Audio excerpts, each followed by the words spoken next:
Hi friends, welcome to Pavitra thoughts. మా వాడి birthday video అండి. కానీ నేను చాలా లేట్గా పోస్ట్ చేస్తున్నాను. 5వ తేదీ బర్త్డే అయిపోయిందనమాట ఈ మంత్లో. కానీ లేట్ ఎందుకయిందంటే నాకు మధ్యలో ఫీవర్ వచ్చింది, జలుబు చాలా ఎక్కువ అయిపోయిందండి. అందుకే కొంచెం లేట్ అయిందండి. కాకపోతే మేము ఇంత అనుకోలేదండి, ఇంత జనము ఇది అనుకోలేదనమాట. చాలా సింపుల్గా ఉదయం స్కూల్కి వెళ్తాడు, సాయంత్రం కేక్ తెచ్చుకొని చిన్నపిల్లలతో అలా ఎంజాయ్ చేస్తాడు అనుకున్నాం. కానీ అది ఇలా కుదిరిందనమాట అనుకోకుండా. లాస్ట్ ఇయర్ మా మామ చనిపోయినాడు కాబట్టి బర్త్డే అది ఏం చేయలేదండి. ఫస్ట్ నుంచి కూడా బర్త్డేలు అంటే ఏం చేయలేదు. బాబుకు 3వ సంవత్సరం అప్పుడు మా చుట్టాల వరకు పిలుచుకొని కొంచెం చేసామన్నమాట. ఇంకా అప్పటి నుంచి ఏం చేయలేదండి. ఇప్పుడు కూడా ముందు నుంచి ప్లాన్ అయితే ఏం లేదు, సడన్గా ముందు రోజు అనుకున్నాము, అలా రాత్రి పిలుచుకున్నాం అనమాట. అయినా పాపం పిలిచిన వెంటనే అందరూ కూడా బాగా వచ్చారండి.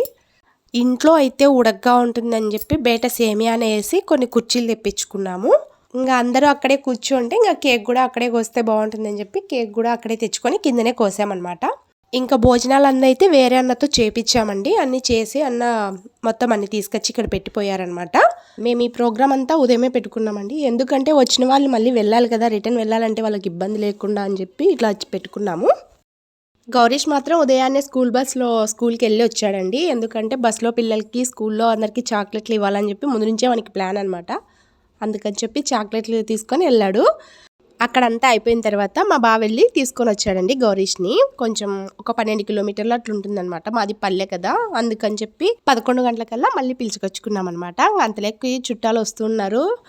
ఇంకా వచ్చిన తర్వాత 1 గంటకే ఇలా స్టార్ట్ చేసామండి. ఎక్కువసేపు అయితే లేమనమాట. ఎందుకంటే మళ్ళీ మధ్యాహ్నం పూట లేట్ అవుతుంది కదా, ఎండ ఎక్కువగా ఉందని చెప్పి 12-12:30 లోపలనే కేక్ కటింగ్ అంతా అయిపోచేసి తర్వాత ఇంకా భోజనాలు స్టార్ట్ చేసామన్నమాట.